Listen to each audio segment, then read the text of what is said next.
మీ అందరికీ వందనాలు సమర్పిస్తున్నాను. నా దగ్గర ఒక పత్రిక ఉందండి. ఈ పత్రిక చూడగలిగినటువంటి వారు చదవచ్చు.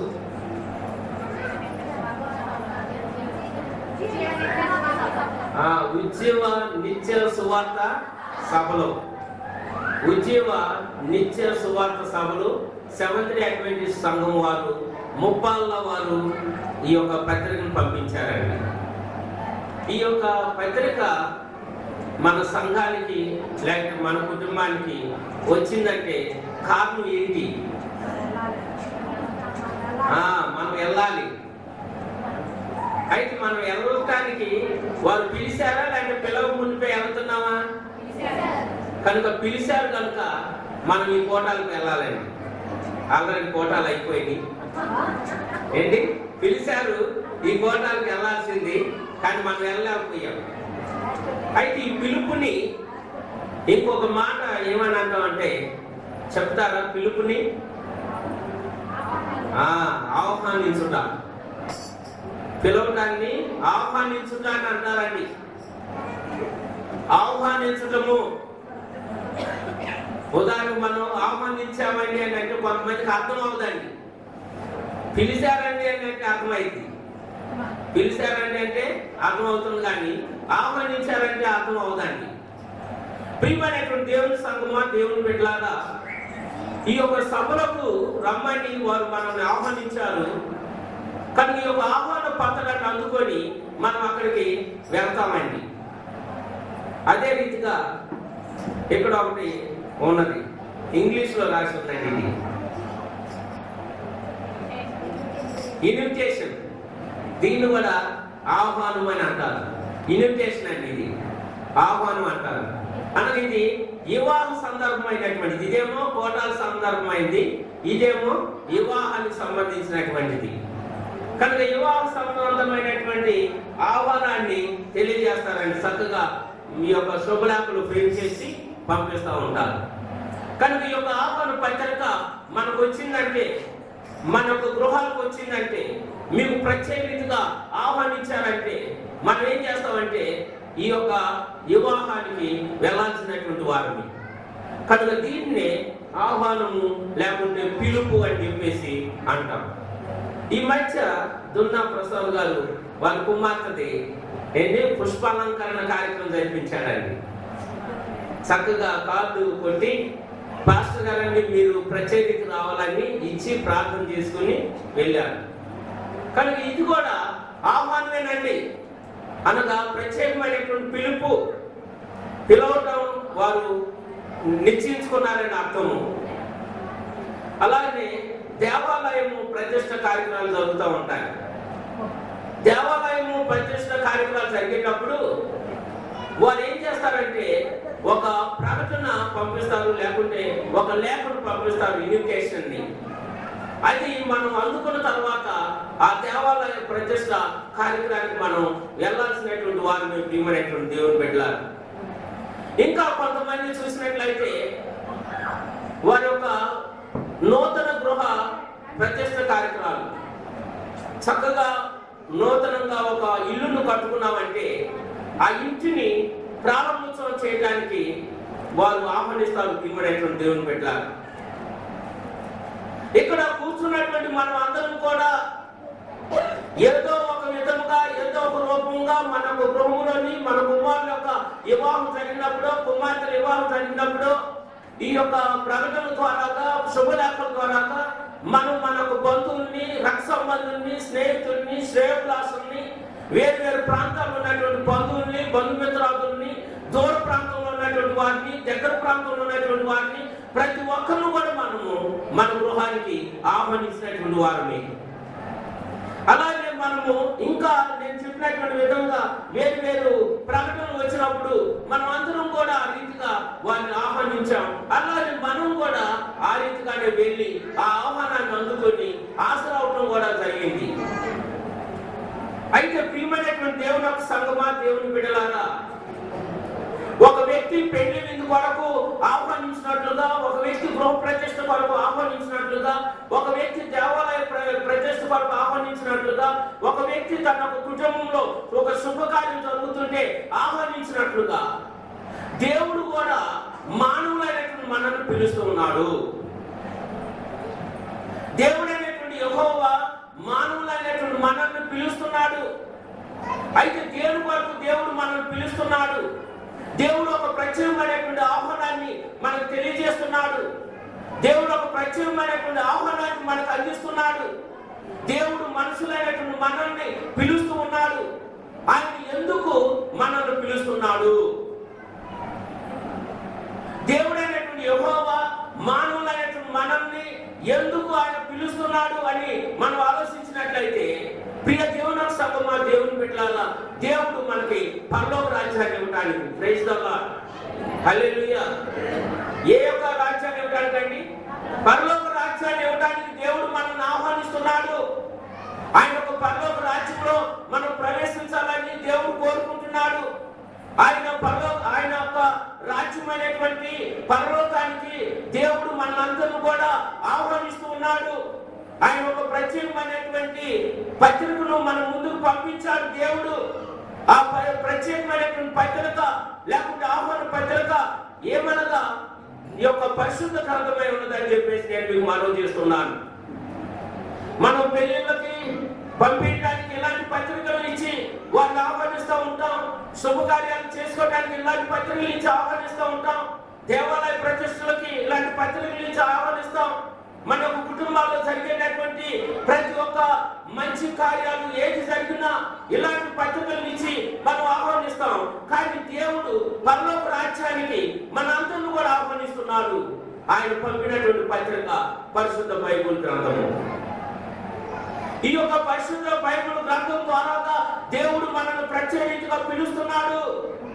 ఒక ప్రశ్న ఏంటంటే, దేవుడు మానవుని ఎందుకు ఆహ్వానిస్తున్నాడు, దేవుడు మానవుని ఎందుకు పిలుస్తున్నాడు అని చెప్పేసి మనం ఆలోచిస్తే, ప్రియమైనటువంటి దేవుని సంగమా, దేవుని బిడ్డలారా, దేవుడు ఒక రాజ్యము ఆయన ఇవ్వాలని మనం ప్రత్యేకంగా ఆహ్వానిస్తున్నారు.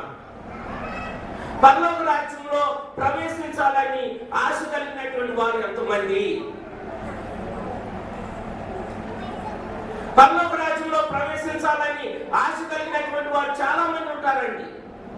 కనుక ఈ రోజున మనం ఈ రీతిగా దేవుణ్ణి ఆరాధిస్తున్నామంటే మనం అందరూ కూడా పరలోక రాజ్యంలో ప్రవేశించాలని, దేవుని ఒక కుమారుడుగా కుమార్తెలుగా మనం గుర్తింపు పొందుతున్నామంటే పరలోక రాజ్యం కొరకు దేవుడు మనల్ని ఆహ్వానిస్తున్నాడు. ప్రియమైనటువంటి దేవుని బిడ్డలారా, ఈ లోకంలో ఎన్ని భక్తి చేసినా, ఎంత విశ్వాసంతో జీవించినా, ఈ రీతిగా ఎన్ని ప్రార్థనలు మనం సలిపినా, మన ఒక గురి, ఒక నిరీక్షణ అదేంటంటే పరలోక రాజ్యంలో మనం ప్రవేశించాలి. పరలోక రాజ్యానికి హక్కుదారులుగా ఉండాలి. పరలోక రాజ్యాన్ని మనం స్వతంత్రించుకోవాలి. ప్రియమైనటువంటి దేవుని సంగమా, ఈ లోకము శాస్త్రమైనటువంటిది కాదు. ఈ లోకము అశాస్త్రమైనటువంటిది. ఈ లోకంలో ఉన్నటువంటిది ఏది కూడా మనకి వచ్చేటటువంటిది కాదు, మనకు దక్కేటటువంటిది కాదు. కనుక దేవుని యొక్క రాజ్యం ఒకటే మనకు దొరికేది, దేవుని యొక్క రాజ్యం ఒకటే మనం కోరుకునేది. ప్రియమైనటువంటి దేవుని సంగమా, అందుకని ఒక రోజున మరి దేవుడు ప్రత్యేకంగా ఈ యొక్క ఆహ్వానాన్ని మనకి అందిస్తున్నాడు. అయితే ఈ యొక్క ఆహ్వానం అండి దేవుడు మనకి పంపిస్తున్నాడు. ఎవరికి, ఎంతమందికి అని మనం ఆలోచిస్తే, ఈ యొక్క పరిశుద్ధ గ్రంథం ద్వారా ఆయన ఒక రాజ్యం వరకు వారసులు చేసుకోవడానికి ఈ ప్రపంచంలో ఉన్నటువంటి భూభాగంలో ఎంతమంది అయితే జనులు ఉన్నారో వారందరికీ దేవుడి యొక్క వాక్యం ద్వారా ఆయన ఒక ఆహ్వానాన్ని పంపిస్తున్నాడండి. మనమైతే ఈ యొక్క ఆహ్వానాన్ని కొంతమందికి ఇస్తాం, కొంతమందిని మర్చిపోతాం. కొంతమందికి ఇవ్వగలుగుతాం, కొంతమందిని ఆహ్వానించలేము. మళ్ళా తెల్లవారే కొన్ని దినాలు అయిన తర్వాత ఎవరైనా కలిస్తే, అయ్యా నువ్వు నీ కొడుకు పెళ్లి చేసుకున్నావు, మమ్మల్ని పిలవలేదని చెప్పేసి అడిగేవారు ఉండవచ్చు.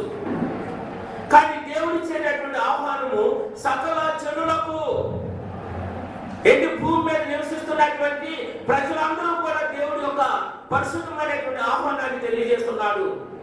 నా రాజ్యంలో మీరు ఉండాలని, ఆయన పరలోక రాజ్యాన్ని మనం ఆ యొక్క రాజ్యంలో ప్రవేశించాలని దేవుడు మనల్ని కోరుకుంటున్నాడు. ప్రియమైనటువంటి దేవుని బిడ్డలారా, కానీ ఈ రాజ్యంలో ప్రవేశించడానికి మనం తీర్మానం చేసుకోవాలని నేను మీకు మనవి చేస్తున్నాను.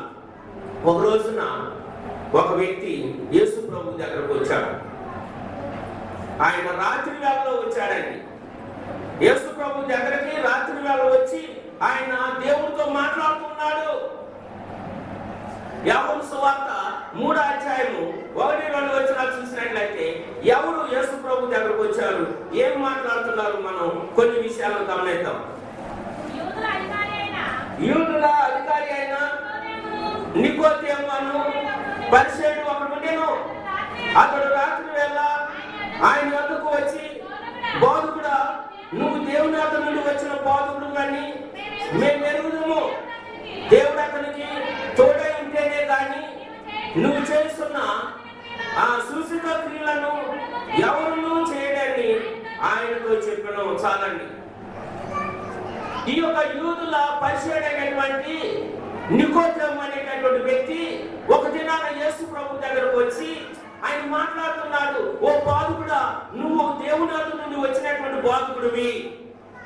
ఎందుకని ఒక వ్యక్తి ఆ రీతిగా దేవుణ్ణి గురించి సాక్ష్యం ఇస్తున్నాడంటే, యేసు ప్రభు వారు ఆయన తండ్రి అయినటువంటి దేవుడు ఏ రీతిగా అయితే పంపించాడో అలాగనే ఈ యొక్క యేసు ప్రభు వారిని చూడటం ద్వారా కనపడినటువంటి దేవుడు ఆ నికోదేముకి గుర్తొస్తున్నాడు. ప్రియమైనటువంటి దేవుని బిడ్డలారా, చూడనటువంటి దేవుణ్ణి యేసు క్రీస్తులో అతను చూస్తూ ఉన్నాడు.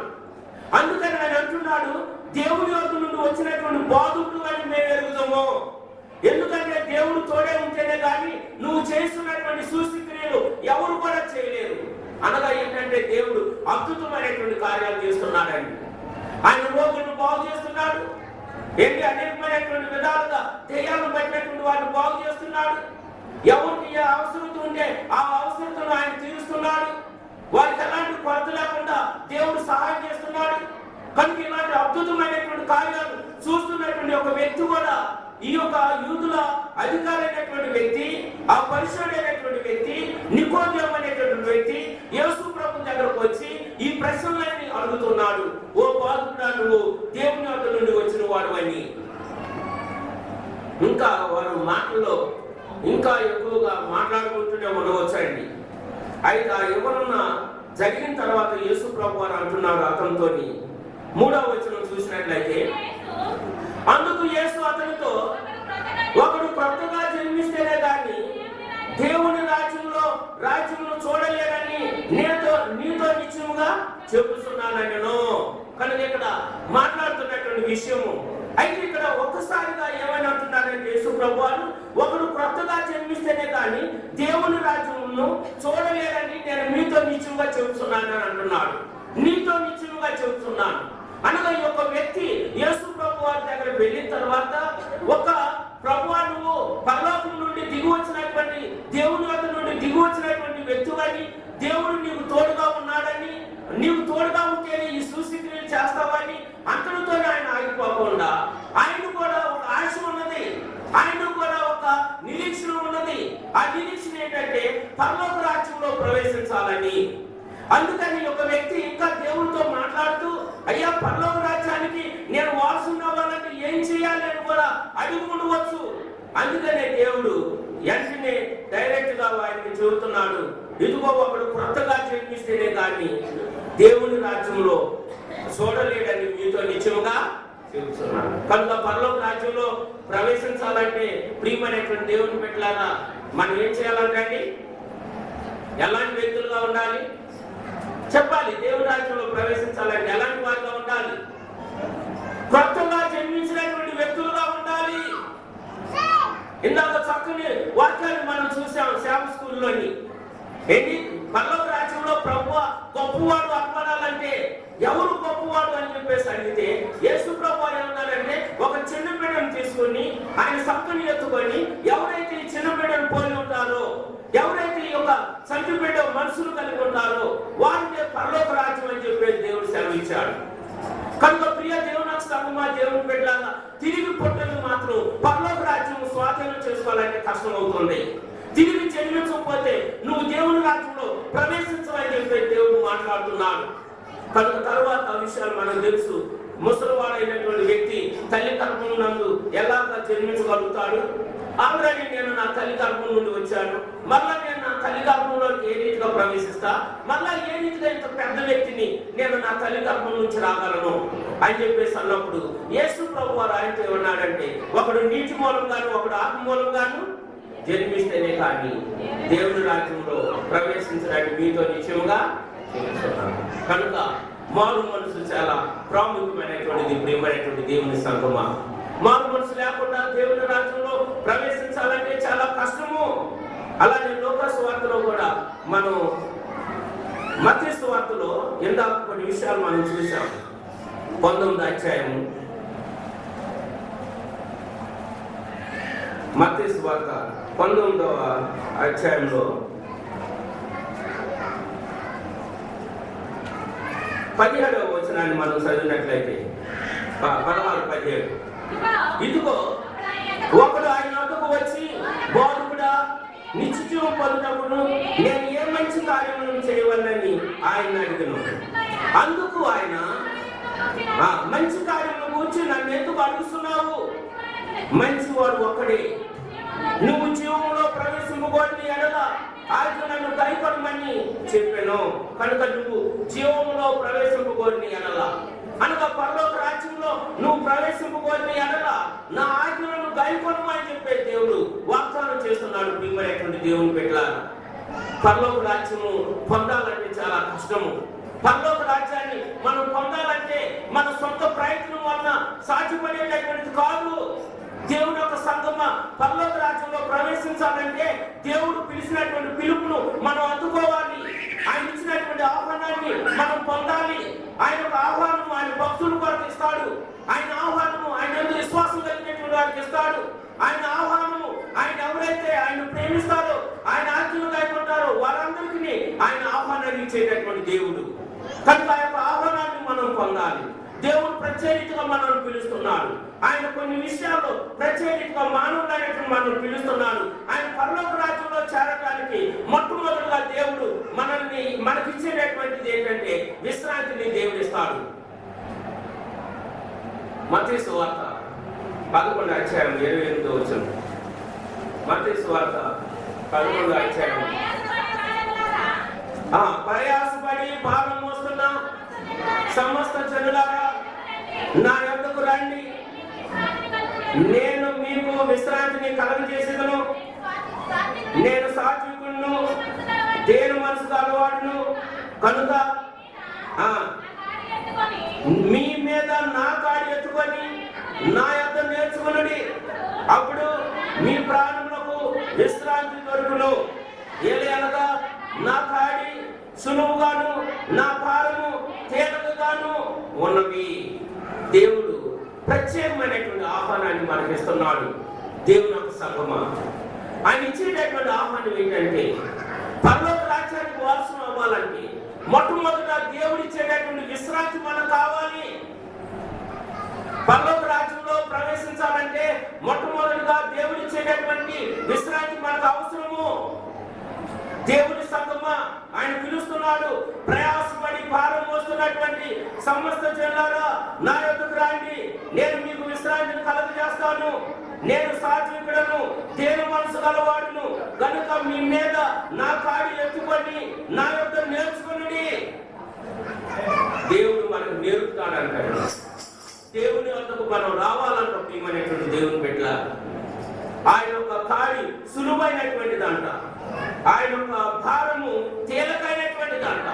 ఆయన మనకి నేర్పుతానంటున్నాడు. కనుక విశ్రాంతి మానవునికి అవసరమై ఉన్నది. ఎక్కడ చూసినా విశ్రాంతి కొరతగా ఉన్నదాన్ని, ఎక్కడ చూసినా విశ్రాంతి అనేటటువంటిది మానవునికి దొరకలేదు. ప్రియమైనటువంటి దేవుని బిడ్డలారా, ఈ దినాల్లోని మానవునికి తక్కువ అయ్యేటటువంటి ఏది లేదు, అన్నీ ఉన్నాయండి. మానవునికి పలుకుబడి ఉన్నది, ప్రతిష్ఠిత ఉన్నది, మానవునికి విద్య ఉన్నది, ఉద్యోగాలు ఉన్నాయి, మానవునికి మరి ధనం ఉన్నది, అన్ని భోగాలు ఉన్నాయి. ధనం లేనటువంటి వారు లేదండి. అలాగే మానవుడికి ఇల్లు ఉంది, ఇల్లాలు ఉన్నది, మానవుడికి సమస్తం కూడా ఉన్నదండి. కూడు ఉన్నది, గుడ్డ కూడా ఉన్నది మానవుడికి. కానీ ప్రియమైనటువంటి దేవుని బిడ్డలారా, ఒక్కటే మానవుడు కొరత ఇది. అదేంటంటే విశ్రాంతి. ఆ విశ్రాంతి దేవుడిచ్చేటటువంటిది. అయితే ఆ విశ్రాంతిని మనం పొందాలంటే ఎలా? ఆ విశ్రాంతి అనేటటువంటి ఈ మాట దేవుడు విశ్రాంతి దినం గురించి చెప్పినటువంటి మాట కాదు. కొన్నిసార్లు బైబుల్లో విశ్రాంతి విశ్రాంతి అని వచ్చేటటువంటి మాటల్ని కొన్ని సందర్భాల్లో అది విశ్రాంతి దినం అని ఎప్పుడు కూడా మనం ఆలోచించవద్దు. కానీ దేవుడు ఏమంటున్నాడంటే, భారాలు మోస్తున్నారు, ప్రయాసపడి భారాలు మోస్తున్నారు, మీరందరూ కూడా నా యొద్దకి రండి అని చెప్పే దేవుడు ఆహ్వానిస్తున్నాడండి. ఆయన యొద్దకు వచ్చినప్పుడు విశ్రాంతి దొరుకుతుంది. ఆ విశ్రాంతి దొరికినప్పుడు పరలోక రాజ్యంలో మనం ప్రవేశిస్తాము. Praise the Lord. హల్లెలూయా. పాప భారం చాలా బరువైనటువంటిది. పాప భారం ఎలాంటి బరువైనటువంటిది. పాప భారాన్ని మనం మోయలేము. పెద్ద కుండ నెత్తిన పెట్టుకుని మోయవచ్చు, పెద్ద బింద నెత్తిన పెట్టుకుని మోయవచ్చు. మోయరానటువంటి ఆ యొక్క ఎడ్లు మేత 2 బాగా బరువైనటువంటి కట్టలు నెత్తి మీద గడ్డి మోపులు పెట్టుకుని మోయవచ్చు. కానీ పాప భారం మోయలేనటువంటిది ప్రియమైనటువంటి దేవుని పెట్టారు. ఆ పాప భారాన్ని తీర్చాలంటే, ఆ పాప భారం నుండి విడుదల కలగాలంటే యేసు ప్రభు వారి ద్వారానే సాధ్యమైంది. లోకాసు వార్త 7వ అధ్యాయము 47వ వచనాన్ని చదువుకుందాం. లోకాసు వార్త 7వ అధ్యాయము 47వ వచనంలో, ఆమె విస్తారముగా ప్రేమించిన కనుక ఆమె యొక్క విస్తారమైనటువంటి పాపములు క్షమించబడినవని నీతో చెబుతున్నాను. కనుక ప్రియ దేవుని యొక్క సంగమా, దేవుని బిడ్డలారా, ఆమె విస్తారంగా ఆయన్ని ప్రేమించింది, ఆయన ఎక్కువగా ప్రేమించింది. అందుకనే దేవుడు ఆమె యొక్క విస్తారమైనటువంటి పాపములన్నింటినీ కూడా క్షమించాడు అని చెప్పేసి వాక్యం సెలవిస్తుంది. కనుక ఈ యొక్క పాపాత్మురాలైనటువంటి స్త్రీ, పాపం చేత మునిగిపోతున్నటువంటి స్త్రీ, పాపంలోనే ఉండి నడుస్తున్నటువంటి స్త్రీ, పాపం నుండి విడుదల కానటువంటి స్త్రీ, ఆ పాప భారంతో ఇంకా కుమిలిపోతున్నటువంటి స్త్రీ, ఈ పాపంతోనే నేను నశించిపోతానేమో అని ఆందోళన చెందుతున్నటువంటి యొక్క స్త్రీ, ఈ పాప భారం నుండి విడుదల పొందాలని ఆమె ఏం చేస్తుందంటే యేసు ప్రభువుని ఎదగడానికి తీర్మానం చేసుకుంది. యేసు ప్రభువు ఎక్కడ ఉంటాడు అని అందరిని కూడా అడుగుతూ ఉన్నది. యేసు ప్రభువు ఏ మూల ఉన్నాడు, యేసు ప్రభువు ఏ బజార్లో ఉన్నాడు, యేసు ప్రభువు ఏ కేవలంలో ఉన్నాడు, యేసు ప్రభువు ఏ బావి దగ్గర ఉన్నాడు, యేసు ప్రభువు ఏ ఇంట్లో ఉన్నాడు అని వెతకడానికి ఆమె తీర్మానం చేసుకుంది. ప్రియమైనటువంటి దేవుని బిడ్డలారా, ఆమె వెతుకుతా ఉన్నది. ఆఖరిగా యేసు ప్రభువు ఎక్కడ ఉన్నాడని కనుగొనదండి. సీమోను పేతురు ఇంట్లో యేసు ప్రభువారు ఉన్నాడని చూసింది. సీమోను పేతురు ఇంట్లో యేసు ప్రభువారు ఉన్నాడని గమనించింది. అప్పుడు యేసు ప్రభువారు భోజన పంక్తిలో కూర్చున్నాడు. ఆ సమయంలో ఒక స్త్రీ అక్కడికి వెళ్ళింది. ఆయన వెళ్ళినటువంటిది మొదలుకొని ఆమె పాపాలన్నింటినీ కూడా ప్రభు పాపాల మీద పెట్టింది. Praise the lord. కనుక ఆమె పాపాలన్నీ కూడా ఏమైపోయినట్టండి, తుడిసివేయబడ్డాయి, క్షమించబడ్డాయి. ప్రియమైనటువంటి దేవుని పెట్టారు. యెషయా గ్రంథము 43వ అధ్యాయం 25వ వచనంలో యేసు ప్రభువారు ప్రవక్త ద్వారా మాట్లాడుతున్నాడు. ఒక మాటను మనం చూద్దాం. 43:25లో, నేనే నా చిత్తానుసారముగా నీ అతిక్రమలను తుడిసివేస్తున్నాను. ఇక మీదట నేను నీ పాపములను జ్ఞాపకం చేసుకున్నాను. చాలండి. నేనే నా చిత్తానుసారంగా మీ అతిక్రమలను తుడిసివేస్తున్నాను. ఇక మీదట నీ పాపములను నేను జ్ఞాపకము. కనుక ప్రియ దేవుని సంగమా, దేవుని బిడ్డలారా, ప్రయాసపడి పాలు మోస్తున్నటువంటి సమస్యలారా నా యొద్దకి రండి, నేను మీకు విశ్రాంతి కలుగజేస్తాను. ఈ విశ్రాంతి పాప భావంతో ఉన్నటువంటిది. ఇంకా అనేకమైన సమస్యలతో ఉన్నటువంటి విశ్రాంతి, ఆ సమస్యలు ఉండి విశ్రాంతి లేనటువంటి స్థితిలో ఉండవచ్చు. మనం అనేకమైనటువంటి అనారోగ్యాలతో బాధపడుతూ విశ్రాంతి లేనటువంటి స్థితిలో ఉండవచ్చు. అనేకమైనటువంటి వేదనలతో ఉంటూ విశ్రాంతి లేనటువంటి స్థితిలో ఉండవచ్చు. అనేకమైనటువంటి ఇబ్బందులు గురవుతూ విశ్రాంతి లేనటువంటి వారుగా ఉండవచ్చు. అనేకమైనటువంటి ఆర్థిక సమస్యలు ఎదుర్కొంటూ విశ్రాంతి లేనటువంటి వారుగా ఉండవచ్చు. ప్రయాసపడి భారం మోస్తున్నటువంటి సమస్యల నా యొద్దకి రండి, నేను మీకు విశ్రాంతిని కలుగజేస్తాను. యోహాను సువార్త 8వ అధ్యాయం 10వ వచనంలో చూసినట్లయితే, యోహాను సువార్త 8వ అధ్యాయం 10వ వచనాన్ని మనం చదివినట్లయితే, యేసు తల ఎత్తి చూసి, అమ్మ వారు ఎక్కడ ఉన్నారని, వారు ఎక్కడ ఉన్నారు, ఎవరును నిన్ను శిక్షింపలేదా అని అడిగను. ఆమె లేదు ప్రభువా అని అడిగాను. అందుకు యేసు, ఇదిగో నేను నిన్ను శిక్షించట్లేదు, నువ్వు వెళ్ళి ఇక పాపము చేయకము అని ఆమెతో చెప్పాను. దేవుని బిడ్డలారా, ఈ వృత్తాంతాలన్నీ మనకు తెలుసు. యేసు ప్రభు వారి దగ్గరికి రాళ్ళ చేత పట్టుబడుతూ తరుముకుని వస్తున్నటువంటి ఒక స్త్రీ, పాపంతో ఉన్నటువంటి స్త్రీ, పాపం చేత పట్టుబడేటువంటి స్త్రీ, ఆ పాపంతో రాళ్ళతో చంపి కొట్టివేయబడాల్సినటువంటి స్త్రీ యేసు ప్రభు దగ్గరకు వచ్చినప్పుడు వారు ఆయన దగ్గర పెట్టి ఏం సమాధానం చెబుతాడో చూద్దాం.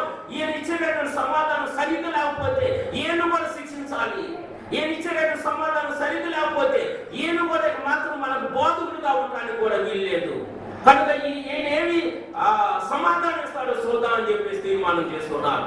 అయితే యేసు ప్రభు వారి నేలను వంగి ఆయన రాస్తూ ఉన్నాడు. సమాధానం చెప్పట్లేదు, ఇసుకిస్తూ ఉన్నారు. మరలా అడుగుతున్నారు, ఇసుకిస్తూ ఉన్నారు. సమాధానం చెప్పట్లేదు యేసు ప్రభు వారు. కానీ ఆయన నేల మీద వంగి రాస్తూ ఉన్నారు. మీలో ఎవరైనా పాపం లేనివాడు మొట్టమొదట రాయి ఆమె మీద విసిరివేయండి. మీలో పాపం లేనివాడు మొట్టమొదట ఆ రాయిని ఆమె మీద విసిరివేయమన్నప్పుడు ఆ రాజును గమనించినటువంటి వారందరూ కూడా పెద్దవారు ఎప్పుడైతే వారి దగ్గర ఉన్నటువంటి రాజు జారు విడుచుకుని వెళ్ళిపోయారో, చిన్నవాడు కూడా ఆ రాళ్ళు జారు విడుచుకుని వెళ్ళిపోయారు. ఎవరు కూడా అక్కడ లేరు. అసలు యేసు ప్రభు వారు తల వచ్చి ఆయన లేచి తల ఆమె వైపు చూస్తూ అంటున్నాడు, అమ్మ వారు ఎక్కడ నిన్ను శిక్షించలేదా? అయితే ఆమె అంటున్నారు, ప్రభువా వారు నన్ను శిక్షించలేదయ్యా. అయితే నేను కూడా నిన్ను శిక్షించట్లా, ఇక మీద నువ్వు పాపము. ఎంత విశ్రాంతి దేవుడిస్తున్నాడండి. ప్రయాసపడి భారం మోస్తున్నటువంటి జీవులారా నా యొద్దకి రండి, నేను మీకు విశ్రాంతిని కలుగజేస్తాను. కనుక పాప భారాలతో ఉన్నటువంటి మనకి నెమ్మది కలిగినప్పుడు, శాంతి కలిగినప్పుడు, సమాధానం కలిగినప్పుడే పరలోక రాజ్యానికి వారసులు అవుతాయి. మన పాపాలు క్షమించబడకోకుండా, మన పాపాలు మనం ఒప్పుకోకపోకుండా పరలోక రాజ్యానికి అర్హులు అవుతానంటే కుదరదు ప్రియమైనటువంటి దేవుని సంగమా. అందుకని యెషయా గ్రంథంలో 1:19 అంటున్నాడు. కనుక దేవుడు మాట్లాడుతున్నాడు, యెహోవా ఇలా మాట్లాడుతుండేను అని చెప్పేసి రాయబడుతూ ఉన్నది. 19వ వచనం చదవండి. మీరు పై భాగము 18, యెహోవా ఈ మాట సెలవిస్తున్నాడు, రండి మన వివాదము తీర్చుకొందుము. మీ పాపములు రక్తము వల్లే ఎర్రబయలును, అవి హిమము వల్లే తెల్లబడును. అవి తెలుపు వల్లే ఎర్రబయలును, అవి గొర్రెపొచ్చు వల్లే తెల్లని అవును. మీరు సమ్మతించి నా మాటలను విని ఎడల మీరు భూమి యొక్క మంచి పదార్థములను అనుభవించదు అని చెప్పేసి అంటున్నాడు. కనుక ప్రియ దేవుని సంగమా, దేవుడు పెట్టారా, రండి మన వివాదం తీర్చుకోమని దేవుడు మాట్లాడుతున్నాడు. కనుక విశ్రాంతిని ఇవ్వడానికి దేవుడు ఆహ్వానిస్తున్నాడు. అలానే 1 కొరింథీయులు 1:19 చదువుకుందాం. 1 కొరింథీయులు 1:19 చదువుకున్నాడు.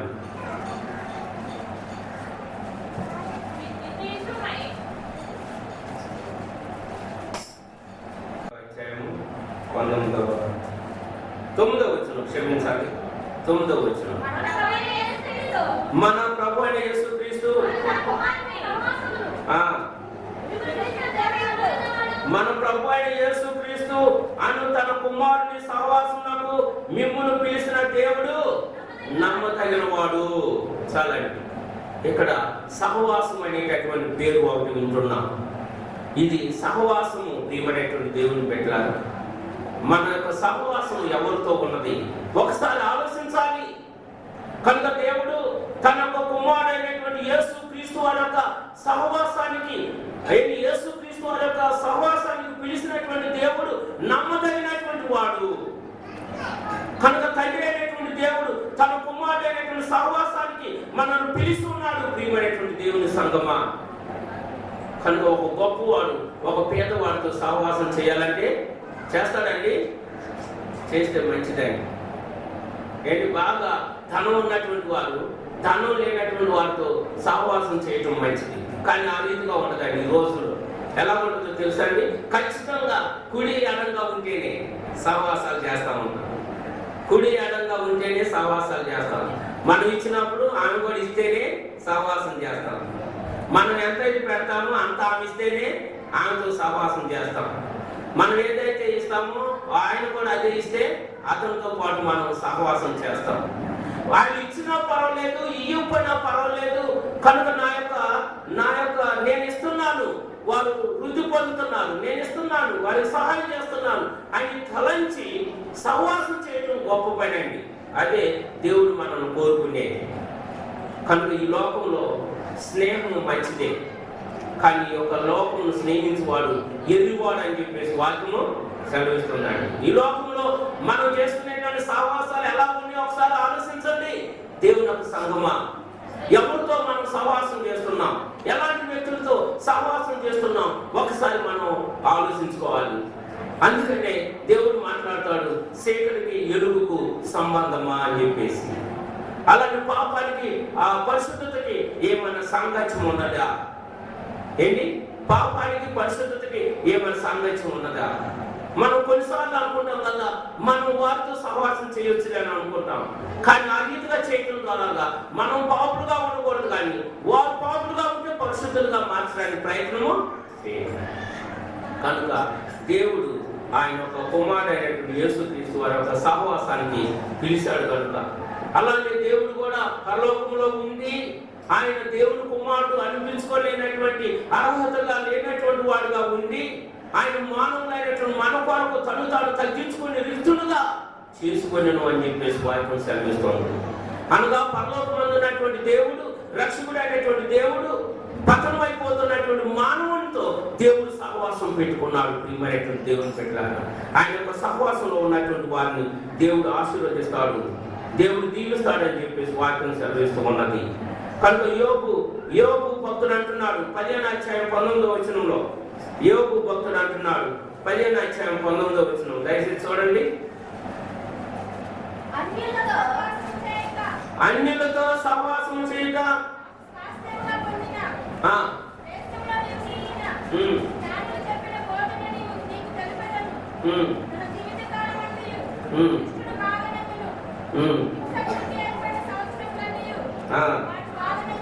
చాలండి. కనుక ఇక్కడ యోబు మాట్లాడుతున్నటువంటి విషయాలు మనం చూసినట్లయితే సహవాసం గురించి 15వ అధ్యాయము 19వ వచనంలో ఏ రీతిగా రాయబడుతుంది, అన్యులతో సహవాసం చేయక. అనగా ఏంటంటే అన్యులతో సహవాసం చేయకూడదని వాక్యం ద్వారా యోబు సెలవిస్తున్నారు. అలాగే యోబు 22:21లో కూడా చూసినట్లయితే యోబు 22:21 వచనంలో ఆయన చేసినటువంటి ఉపదేశమును ఆలకించుము, ఆయన మాటలను 21వ వచనం 22:21 ఆయనతో సహవాసం చేసిన నీకు సమాధానం కలుగును, అలాగున నీకు మేలు కలుగును. ఎవరితో సహవాసం చేస్తేనండి? దేవునితో సహవాసం చేస్తే మనకు మేలు కలుగుతుంది. దేవునితో సహవాసం చేస్తే దేవుడు మనల్ని దీవిస్తాడు. ఆయనతో సహవాసం చేసిన నీకు సమాధానం కలుగును, అలాగున నీకు మేలు కలుగును అని చెప్పేసి రాయబడుతుంది. జ్ఞానుల సహవాసము చేయవారు జ్ఞానం గలవారు అవుతారని సొలొమోను సెలవిస్తున్నాడు. కోప సిద్ధులతో సహవాసం చేయకుము. కోప సిద్ధులతో అనగా కోపం ఉన్నటువంటి వారితో సహవాసం చేయకూడదు. ప్రియమైనటువంటి దేవుని పెట్టారు. ప్రేమించే వారితో సహవాసం చేయాలి. సమాధానం ఉండేటటువంటి వారితో సహవాసం చేయాలి. కనికరం కలిగినటువంటి వారితో సహవాసం చేయాలి. మరి మన యొక్క సహవాసము ఎవరితో ఉన్నదో ఒకసారి ఆలోచించాలి. దేవుడు మనల్ని కోరుకుంటున్నాడు ఆయన రాజ్యానికి వారసులుగా చేయడానికి. ఆయన మనల్ని సహవాసంలో ఉండాలని కోరుకుంటున్నాడు. తర్వాత దేవుడు మాట్లాడుతున్నటువంటి విషయం ఏంటంటే 1వ తెస్సలోనికీయులకు రాసిన పత్రిక 4వ అధ్యాయం 7వ వచనం. 1వ తెస్సలోనికీయులకు రాసిన పత్రిక 4వ అధ్యాయం 7వ వచనాన్ని మనం చదువుకుందాం. పరిశుద్ధులు అగుటకే దేవుడు మనల్ని పిలిచిన కానీ అపవిత్రులుగా ఉండటానికి దేవుడు మనల్ని పిలవలేదు. పరిశుద్ధులుగా ఉండటానికి దేవుడు మనల్ని పిలిచాడు, కానీ అపవిత్రులుగా ఉండటానికి దేవుడు మనల్ని పిలవలేదు. ప్రియమైనటువంటి దేవుని సంగమా, దేవుని బిడ్డలారా, దేవుడు పరిశుద్ధుడు. యెహోవా దేవుడు పరిశుద్ధుడు. యేసు ప్రభువారు పరిశుద్ధుడు. ఆయన నిత్యము కూడా పరిశుద్ధ దేవతల సమూహంతో, దాన ప్రతిగానాలతో, స్తోత్రాలతో, ఆ 24 పెద్దలతో, 4 జీవులతో ఎల్లప్పుడూ కూడా దేవుడు పరిశుద్ధుడు, పరిశుద్ధుడు, పరిశుద్ధుడు, పరిశుద్ధుడు, పరిశుద్ధుడు, పరిశుద్ధుడని ఆయన స్తోత్రాలు చెల్లించబడుతున్నాడు. ప్రైజ్ ది లార్డ్, హల్లెలూయా. కనుక దేవుడు పరిశుద్ధుడు కనుక మనం కూడా పరిశుద్ధులుగా ఉండాలి. మత్తయి సువార్త 5:48లో చూసినట్లయితే, మత్తయి సువార్త 5:48 మీ పరలోకమందు ఉన్నటువంటి తండ్రి పరిపూర్ణుడు కనుక మీరు పరిపూర్ణులగుదురు. కనుక పరలోకమందు ఉన్నటువంటి దేవుడు పరిపూర్ణుడు. ఆయనలోని ఎలాంటి వెలితి లేదు, ఆయనలో ఎలాంటి ఖాళీ లేదు, ఆయనలో ఎలాంటి చెడ్డ స్వభావం లేదు, ఆయన ఎలాంటి స్వార్థం అనేటటువంటి లేదు. ఆయన పరిపూర్ణుడు కనుక మీరు కూడా పరిపూర్ణ అవుతారు అని చెప్పేసి వాక్యం సెలవిస్తుంది. ప్రియ దేవుని సంగమా, దేవుని పెట్టారు. ఈ దినాన మానవుడిని మనం చూసినట్లయితే పరిశుద్ధత ఎక్కడ కూడా లేదండి. అధికారులు మొదలుకొని నిన్నంత వరకు మనం స్టడీ చేసినా కూడా పరిశుద్ధత ఎక్కడ కూడా లేదు. మానవులైన మన దగ్గర ఆ పరిశుద్ధత లేదు. లేకుండా పరలోక రాజ్యంలో ప్రవేశించాలంటే చాలా కష్టం. అందుకనే దేవుడు మనల్ని పిలిచాడు. పరిశుద్ధులు అవుతుంది నేను పిలిచాను, కానీ అపవిత్రులుగా ఉండటానికి నేను మిమ్మల్ని పిలవలేదని దేవుడు వాగ్దానం చేస్తున్నాడు. ప్రియమైనటువంటి దేవుని యొక్క సంగమా, దేవుని పెట్టారు. కనుక దేవుడు ప్రతి వారు కూడా పరిశుద్ధుడు అని పేరు పెడుతున్నటువంటి దేవుడు ప్రతి ఒక్కరికి పరిశుద్ధుడని దేవుడు పేరు పెడతాడంట. నీకు నాకు పరిశుద్ధుడని దేవుడు పేరు పెడతాడంట. కనుక యెహోవా దేవుడు పరిశుద్ధుడు, పరిశుద్ధులుగా ఉండాలని దేవుడు కోరుకుంటున్నాడు. అంతేకాదు, పరిశుద్ధుడును ఇంకను పరిశుద్ధులుగానే ఉండనిమ్ము, నీతిమంతుడిని ఇంకను నీతిమంతుడుగానే ఉండనిమ్ము, అపవిత్రుని ఇంకను అపవిత్రుడుగా ఉండనిమ్ము, పాపిని ఇంకను పాపిగానే ఉండనిమ్ము. నేను వస్తున్నాను, ఇదిగో త్వరగా వస్తున్నాను, వారి వారి క్రియల చొప్పున నేను వారికి జీతమును ఇస్తానని దేవుడు వాగ్దానం చేస్తున్నాను. కనుక ప్రియ దేవుని సంగమా, దేవుని బిడ్డలారా, యెహోవా దేవుడు పరిశుద్ధుడు కనుక, యేసు ప్రభువు పరిశుద్ధుడు కనుక మనం కూడా పరిశుద్ధులుగా ఉండాలి. ప్రతి ఒక్క విషయంలో, మాటల్లో, శాస్త్రంలో, సూపుల్లో, నడకల్లో, యోచనలో, ఆలోచనలో ఆఖరిగా పరిశుద్ధత మనం కనిపించాలని. పరిశుద్ధత లేకుండా దేవునికి ఇష్టమై ఉండాలని చాలా కష్టం. అందుకని హృదయ శుద్ధి గలవారు ధన్యులు, వారు దేవుణ్ణి చూసేసారు. ఎంత భాగ్యం అండి! హృదయం శుద్ధి, హృదయ శుద్ధి ఏంటి? హృదయం శుద్ధిగా ఉండాలి, పవిత్రతగా ఉండాలి, పరిశుద్ధతగా ఉండాలి. అప్పుడే దేవుని మనం చూస్తాం. ప్రియ దేవుని సంగమా. అంతేకాదు, ఆఖరిగా ఒక మాటను చదువుకొని దాని గురించి ఒక 2 నిమిషాలు వివరణ చేసుకుందాం. మీ దగ్గర బైబిల్ ఉన్నట్లయితే యాకోబు సువార్త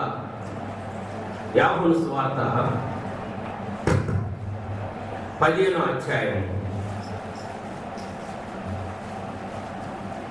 యాకోబు సువార్త 15వ అధ్యాయం 17వ వచనాన్ని చదువుకుందాం. మీరు ఒకరినొకరు ప్రేమింపవలనని ఈ సంగతులను మీకు ఆజ్ఞాపించున్నాను. లోకము మిమ్మల్ని ద్వేషించిన ఎడల మీకంటే ముందుగా నన్ను ద్వేషించును.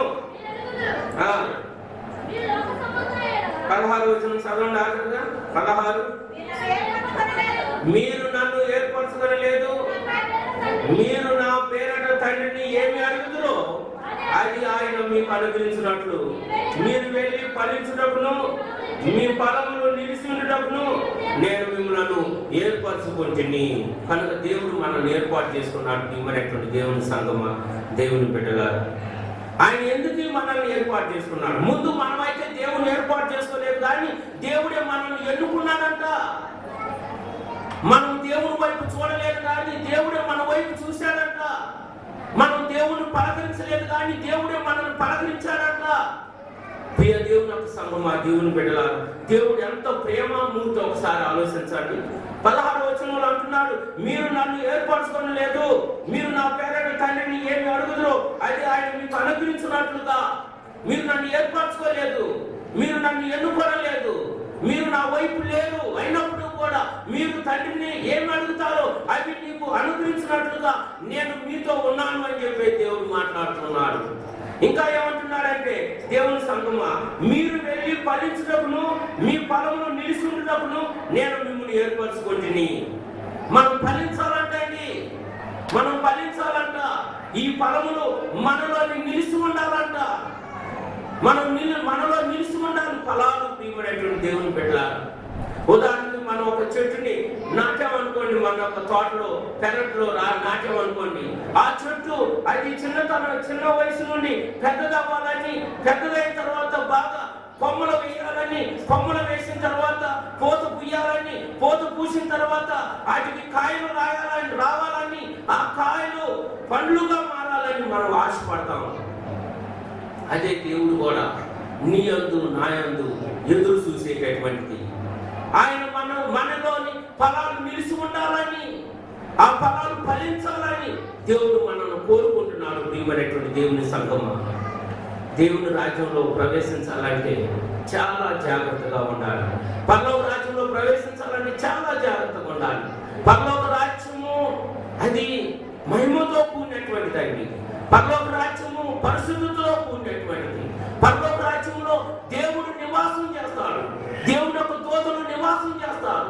అలాంటి పవిత్రమైనటువంటి ఆ పరలోక రాజ్యానికి పావులు అయినటువంటి మనల్ని దేవుడు ఎన్నుకుంటున్నాడు.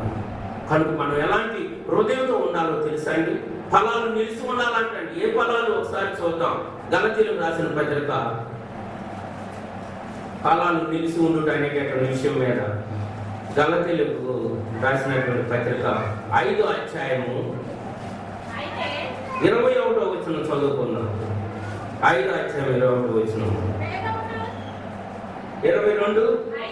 అయితే ఆత్మ ఫలము ఏమనగా ప్రేమ, సంతోషము, సమాధానము, దీర్ఘశాంతము, దయాళత్వము, మంచితనము, విశ్వాసము, సాత్వికము, ఆశా నిగ్రహము. కనుక ఇవి దేవుని యొక్క ఫలం. ప్రియమైనటువంటి దేవుని బిడ్డలారా, ఇక్కడ ఇదంతా ఒక కాయే. ఉదాహరణకు మనము బత్తాయి కాయ కొనుక్కున్నాం అనుకోండి, ఎంతమంది తిన్నారండి బత్తాయి కాయలు? తిన్నారుగా? ఈ బత్తాయి కాయ ఒకటే, అది ఫలం ఒకటే, ఒకదాన్ని తీసుకుంటున్నాం. కానీ దాన్ని పైన ఉన్నటువంటి తాట అంతా కూడా, లేకపోతే తొక్క అంతా కూడా ఒడిసామనుకో, లోపల ఏముంటాయండి? వాటికి ఏముంటాయి? తొనలు ఉంటాయండి. తొనలు ఉంటాయా లేవా? తొనలు ఉంటాయి. కానీ ఇది ఫలం ఒకటే. అందుకంటున్నాడు. అయితే ఆత్మ ఫలం ఏమన్నది అన్నాడు, కానీ ఆత్మ ఫలాలు అని అనలేదండి అన్నాడు. అక్కడ ఏమన్నాడు? చదవండి ఒకసారి. అయితే ఆత్మ ఫలం ఏమనగా, ఆత్మ ఫలం ఏమనగా అని అన్నాడండి. ఫలాలు అని సంబోధించట్లే, అక్కడ ఫలం అంటున్నాడు. ఆ ఫలాన్ని ఒలిస్తే ఈ తొనలు ఉంటాయి. ఈ తొనలు ఏంటో చూద్దాం. ప్రేమ, సంతోషము, సమాధానము, దీర్ఘశాంతము, దయాళత్వము, మంచితనము, విశ్వాసము, సాత్వికము, ఆశ నిగ్రహము. కనుక ఇవన్నీ కూడా దేవుడు ఇచ్చేటటువంటి ఆత్మ ఫలం. ప్రియమైనటువంటి దేవుని పెట్టారు. ఈ ఫలాలు ఫలించాలని, ఈ ఫలాలు మీలో నిలిచి ఉండాలని దేవుడు మనల్ని కోరుకుంటున్నాడు. ఆయన రాజ్యంలో ప్రవేశించాలంటే ఈ ఫలాలు ఉన్నటువంటి వారి దేవుని రాజ్యంలో ప్రవేశిస్తారు. 21వ వచనాన్ని చదువు, 19వ వచనం చదవని. కొన్ని శరీర కార్యములు స్పష్టమైనవి. అవేమనగా జారత్వము, అపవిత్రత, కామకత్వము, విగ్రహారాధన, అభిషారము, ద్వేషము, కలహము, మత్సరములు, క్రోధములు, కక్షలు, భేదములు, విమతములు, అసూయలు, మద్దతులు, అల్లరితో కూడిన ఆటపాటలు మొదలైనవి. వీటిని గూర్చి నేను మునుపు చెప్పిన ప్రకారము ఇట్టి వాటిని చేయవారు దేవుని రాజ్యమును స్వతంత్రించుకోనని మీతో స్పష్టముగా చెబుతున్నాను. ఆఖరులో ఉన్న లైన్ లో చూడండి ఎంత చక్కగా దేవుడు మాట్లాడుతున్నాడు అపోస్తలుడైనటువంటి పౌలు ద్వారాగా.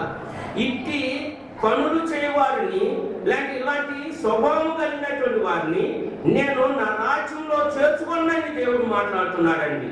దయచేసి వీటిని గూర్చి నేను మునుపు చెప్పిన ప్రకారము ఇట్టి వాటిని చేయువారు దేవుని రాజ్యమును స్వతంత్రించుకొనడని మీతో నిశ్చయముగా చెబుతున్నాను. కనుక దేవుని రాజ్యాన్ని స్వతంత్రించుకోవాలంటే కక్షలతో ఉంటే స్వతంత్రించుకోవడం అండి, విభేదాలు కలిగి ఉంటే స్వతంత్రించుకుంటామా, కోపతాపాలతో ఉంటే స్వతంత్రించుకుంటామా, ఏంటి ఇంకా అల్లరితో కూడినటువంటి ఆటపాటలు కలిగి ఉంటే స్వతంత్రించుకుంటామా, ద్వేషాలు ఉంటే స్వతంత్రించుకుంటామా, అసూయతో ఉంటే నువ్వు దేవుని రాజ్యాన్ని స్వతంత్రించుకుంటావా? అవి త్వరగదు ప్రియమైనటువంటి దేవుని పెట్టారు. అయితే అపోస్తలుడైన పౌలు ద్వారా దేవుడు మాట్లాడుతున్నాడు. ఇటు వాటిని గురించి నేను మీతో చెప్పినది ఏమనగా వీటిని జరిగించువారు పరలోక రాజ్యంలో ప్రవేశించరని మీతో నిశ్చయముగా చెబుతున్నాను. కనుక పరలోక రాజ్యంలో ప్రవేశించాలంటే దేవుని సంఘమా మనం పరిశుద్ధతగా ఉండాలి, నీతిమంతులుగా ఉండాలి. ఏది ఒక్కడు కొద ఉన్నా కూడా పరలోక రాజ్యంలో ప్రవేశించలేదు. ఆజ్ఞలు గాయకున్నా కూడా నువ్వు పరలోక రాజ్యంలో ప్రవేశించలేదు. కానీ నీ హృదయంలో మార్పు కావాలి. నేను ఇందాక సబ్బాతు పాఠంలో మీకు చెప్పాను, ఆజ్ఞలు మనల్ని రక్షించవు కానీ ఆజ్ఞలు మనల్ని రక్షించడానికి నడిపిస్తాయి. Praise the lord. కనుక విశ్రాంతి దినము ఆరాధనకు వెళ్ళాలని అవి మనకు చూపిస్తున్నాయి. కనుక విశ్రాంతి దినం ఆరాధనకు వస్తున్నాం. పాపం చేయొద్దని అవి చూపిస్తున్నాయి కనుక పాపం చేయకుండా ఉంటున్నాం. దొంగతనం చేయొద్దని అవి చెబుతున్నాయి కనుక దొంగతనం చేయకుండా ఉంటున్నాం. తల్లిదండ్రులు సన్మానించమని చెబుతున్నాయి కనుక తల్లిదండ్రులు మనం సన్మానిస్తున్నాం. అవి ఒట్టిగా మనకి మార్గం చూపించేటటువంటివి, వాటిని మనం చేయాలి. మార్గం చూపించే వాటిని మనం చేయకోకుండా అవి వదిలిపెట్టేసి మళ్ళా మనం వేరే రూట్లోని దేవుని సన్నిధిలో ఉంటే చాలంటే కుదరదండి. కనుక ప్రియ దేవుని సంఘమా, దేవుని పెట్టాలి, ఆయన ఆజ్ఞను మనం గైకొనాలి. అందుకని దేవుడు అంటున్నాడు, నేను యేసు క్రీస్తు యొక్క నేను నా తండ్రి ఆజ్ఞను గైకొని ఆయన ప్రేమలో నిలుస్తున్న ప్రకారము మీరు నా ఆజ్ఞను గైకొని నా ప్రేమలో నిలిచి ఉండండి అని దేవుడు మాట్లాడుతున్నాడు. కనుక వీటన్నిటిని చేయవాడు నా రాజ్యం స్వతంత్రించుకుంటాడు అని స్వతంత్రించుకొనడు అని చెప్పేసి అంటున్నాడు. ఎవరైతే ప్రేమ, సంతోషము, దీర్ఘశాంతము, దయాలత్వము, విశ్వాసము, మంచితనము, ఆశీర్వాదం కలిగి ఉంటారు, వారి దేవుని రాజ్యాన్ని స్వతంత్రించుకుంటారు. ప్రియమైనటువంటి దేవుని సంఘమా, కనుక దేవుడు మనల్ని పిలుస్తున్నాడు ఆయన రాజ్యం కొరకు. ఆయన విశ్రాంతిని మనకి ఇవ్వబోతున్నాడు. ఆయన విశ్రాంతిని మనం పొందాలి. ఆయన సహవాసంలో మనం జీవించాలి. అందుకనే యేసు క్రీస్తును తన యొక్క కుమారుని యొక్క సహవాసంలో పిలిచినటువంటి తండ్రి నమ్మదగినటువంటి దేవుడని వాక్యం ద్వారా దేవుడు సెలవిస్తున్నాడు. కనుక నేను మిమ్మల్ని పరిశుద్ధులుగా ఉండటానికి పిలిచాను కానీ అపవిత్రులుగా ఉండటానికి నేను పిలవలేదని దేవుడు మాట్లాడుతున్నాడు. కనుక మనం పరిశుద్ధమైనటువంటి జీవితాన్ని గడపాలి. దేవుని సంఘమా, మరి ఎలాంటి స్థితిలో ఉన్నామో మనకైతే తెలియదు. నా అంతటికి నేను పరీక్షించుకోవాలి, నా అంతటికి నేను ప్రశ్న వేసుకోవాలి. నేను పరలోక రాజ్యానికి అవ్వాల్సిన కాదని చెప్పేసి తీర్మానం చేసుకోవాలి. ప్రతి ఒక్కరూ కూడా ఆ రీతిగా తీర్మానం చేసుకుని దేవుని యొక్క ఆహ్వాన పత్రికను అందుకొని ఆయన రాజ్యం కొరకు సిద్ధపడాలని ప్రభు పేరట మీ అందరికీ నేను మనవి చేస్తున్నాను. దేవుడి యొక్క వాక్యాన్ని దీవించి ఆశీర్వదించును గాక. Praise the lord.